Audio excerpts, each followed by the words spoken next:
Question is, are you vain? Yeah, I'm very, very vain. I think everybody who joins a pageant is vain. Because during trainings, you notice everyone's looking in the mirror. Just looking at themselves to see what can they correct. Probably something about their face, their arms, their bodies. Looking at their butt, okay, I think I need to do squats. Trust me, they're all super vain.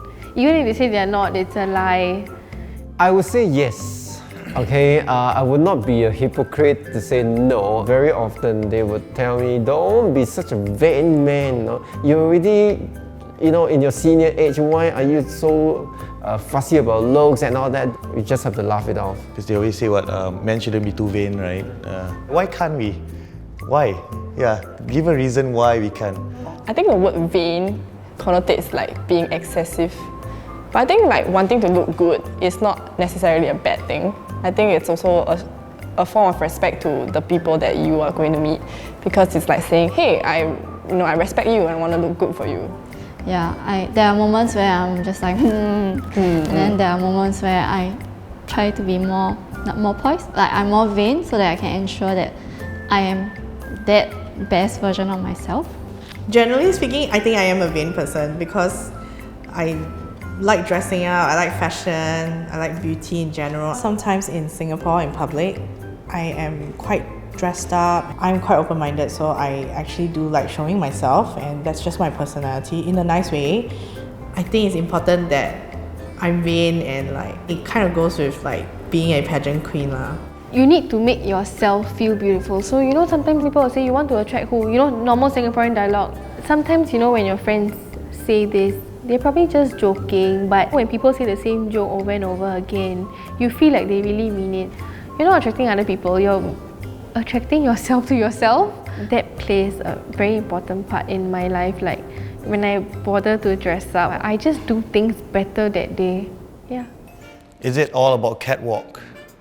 It's not really all about catwalk. Like we mentioned earlier, it's a combination of different things because there's Q&A even. I think the common apprehension is a flash show. It's a bit sizzly. Why you people want to go up to the stage and then appear that way? It's not just the physical part. You have to have the brains. You need to know certain knowledge of like maybe a bit of current affairs, about skin care products. All these are the aspects of lifestyle. It's like even if you can look nice, but when you hold the mic, you can't talk, then it brings everything down. Sometimes I walk away during Q&A. I did before because I can't take the way they answer. Right? I feel so malu for them, Like, what are you talking? No, just shut up, just shut up. Talk about world peace and then war, and I'm like, okay, what are you doing? Why are you killing yourself? Just shut up, man. The moment a girl walks on the stage, the first thing that catches your eye and your attention is the way she walks. Some comments I see online, they say that you need to be serious, you can't be like laughing and smiling and being cheerful. But if you look at the recent Miss Universe pageant, Katrina Gray, for example, in her bikini round, she really looked like she was gonna meet her friends, like having fun when she walked in her bikini. It really shows the whole you, how you walk, how confident you are, your body, and basically how you carry yourself. When I first joined, I didn't wear heels. So actually, when I joined the pageant was like the first time that I bought my very first pair of heels. When I went for like the first training with the pageant trainer, he was like, wow, you have like the worst catwalk I've ever seen, and you're supposed to walk like, even when you're on the street, everybody will want to turn and look at you. I didn't take that very badly because it was like my first time in heels. The fact that, a person who started like that can get somewhere, I guess it shows that it's not just all about the catwalk. What's the point of joining the pageant? For me, the point of joining the pageant is to utilize and maximize the platform itself, to bring more awareness to people about plus-size women. A lot of plus-size women want to wear things that are like really wrapped up, like they wouldn't want to be showy about it, they wouldn't want to like stand out. Hopefully seeing me on stage, they can actually feel more confident regardless of their size, regardless of their looks. When I first joined, I didn't know what it entailed. It was like a YOLO moment that I just felt like, oh, it's an interesting experience and it could possibly enrich my life. So why not just give it a shot? I think the main impression in Singapore is that pageants are for people who look good and want to show off that they look good. Our pageant is kind of different because normally pageants are for profit, but our pageant is it's first and foremost a charity event. So for us, we work with a few beneficiaries. So actually all the proceeds that come from organizing the pageant itself would actually go to the beneficiaries. So in a sense, it's like a double-edged sword. Like, it seems like it's a very vain program, but actually a lot of hard work and a lot of volunteers come in because they see that it helps our community. Yeah, we're mostly involved with projects relating to women and helping disadvantaged women in Singapore. I was a bit curious to know what is this thing all about, Is it just a flashy thing? I kept asking myself, what is this old uncle doing? Taking part in the pageant, My category is senior, so the youngest is 30, and I'm still the oldest contestant until today. So it's like a grandfather, contesting with the father, and then we are contesting with the children. It was like 3-generation contest. It was the so-called the worst part was that you have to wear the trunk and you have to dance. Yes. It was like, gosh, what happened if the trunk, dropped?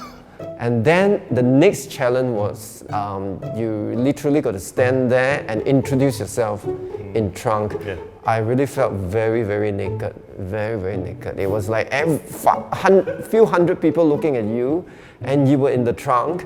And I remember ours was white. Yeah, mine was white as well.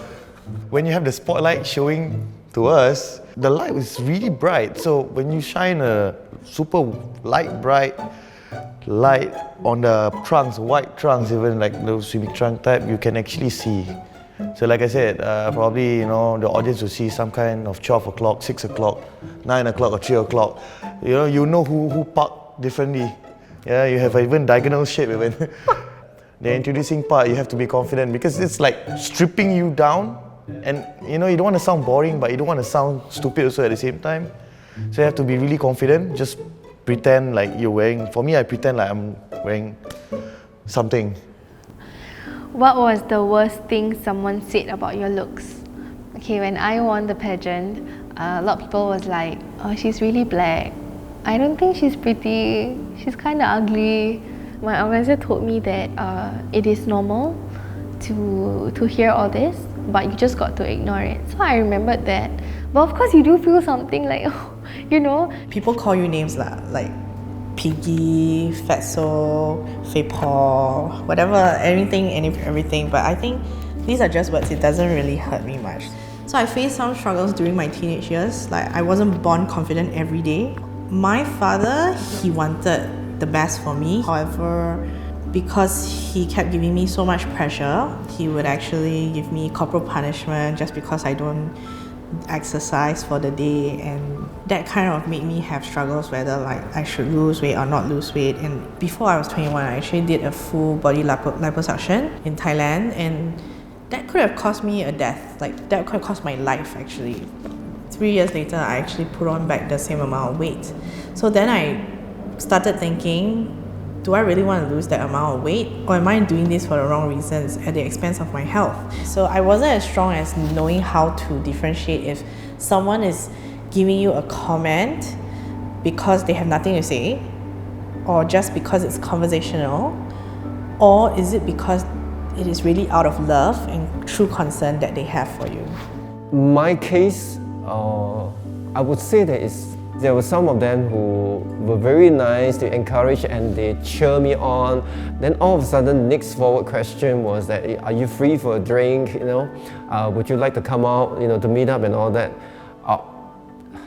I had to say no because I do not know them. I remember very clearly there were at least 3, and they became very nasty. Gist of it was that, you think that you're really good looking, you're just a piece of shit, pardon my language, you're nowhere, you look worse than you thought, you are not everything that people are cheering you on. At some points I just have to block them out, and that's it. in Singapore. I was doing some shit for an underwear. So when I posted it, some of the Malaysians actually noticed it, right? So they started sharing the picture.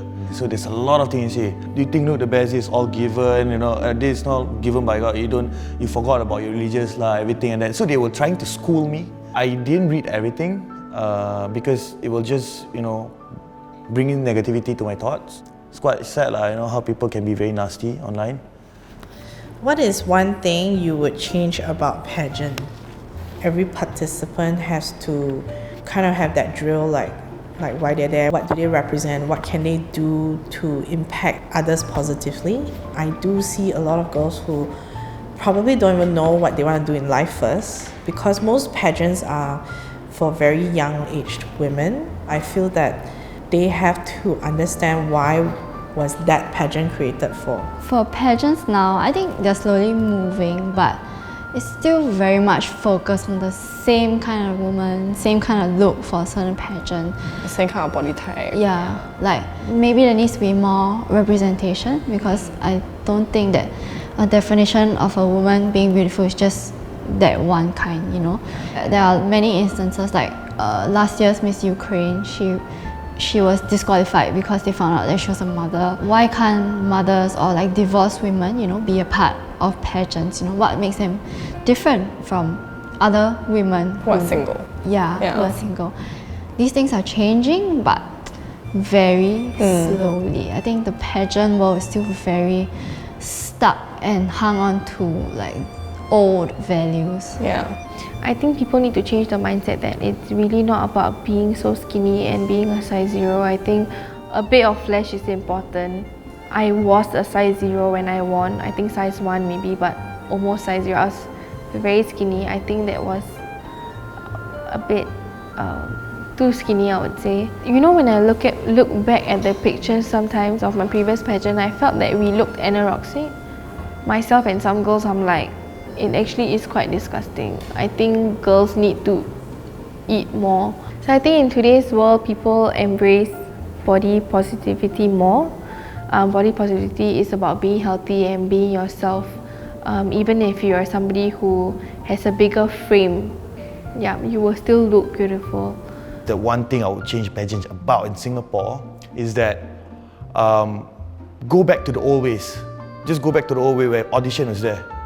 Because I don't see any more audition, guys. Serious. It's all about picking up one person, whoever you think, and then just sending over to overseas.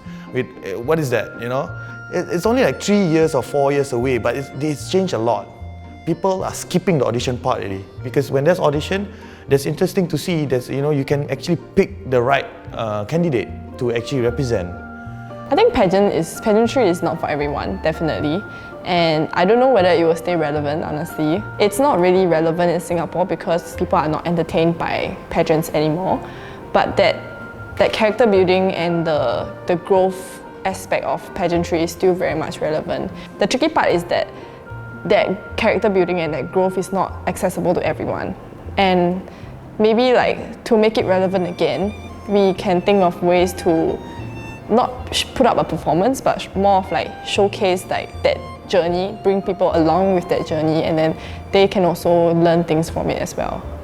Maybe we should do a Queer Eye thing, like a reality series. Yeah.